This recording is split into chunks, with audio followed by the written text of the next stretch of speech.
3 bold golf predictions for 2026. Number 1. Rory McIlroy wins back-to-back at the Masters. Rory McIlroy finally overcame his Augusta National curse in 2025 to complete the career Grand Slam, but could he now become the first back-to-back winner since Tiger Woods? Ironically, it's a place that's really well suited to his game, but he's been battling a mental hurdle for the last 15 years. But now he's leaped over that hurdle to claim his first green jacket. I expect McIlroy to play with a new level of freedom when he rocks up at Augusta as reigning champion. Expect a new McIlroy at Augusta this year. Prediction number 2. Scottie Scheffler doesn't win a major. Scottie Scheffler's 2025 was so dominant that he could only be compared to Tiger Woods. He is clearly the best player in the world, and now he's one US Open away from completing the career Grand Slam. But there's only one thing harder than having a dominant season on the PGA Tour, and that's having 2.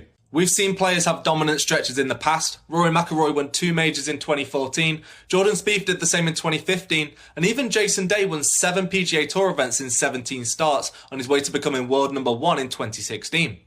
Now, we've seen players have these dominant stretches. What we haven't seen is them sustain that since Tiger Woods, and that's what many people expect from Scheffler next year. Winning at that rate can take everything out of a player, and I think we saw a little bit of that from Scheffler at the Ryder Cup. For those expecting another monster Scottie year, I'd temper those expectations slightly, because I expect a down year from the world number 1. Prediction number 3. LIV golf players will win at least half of the majors. Last season was a bit of a disappointing one for LIV. Their individual champion didn't win a single event, only 3 of their players made the Ryder Cup, and none of their players won a major championship. But I expect 2026 to see a little bit of a resurgence for the tour.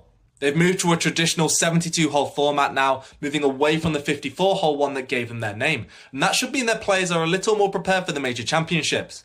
We saw Bryson DeChambeau struggle on the last day of the Masters, and that could be because he wasn't used to playing the 72-hole format. But now players like DeChambeau and Jon Rahm, who's been calling for this change, will be in a far better place to compete with the best players on the PGA Tour for the biggest prizes on the golf calendar.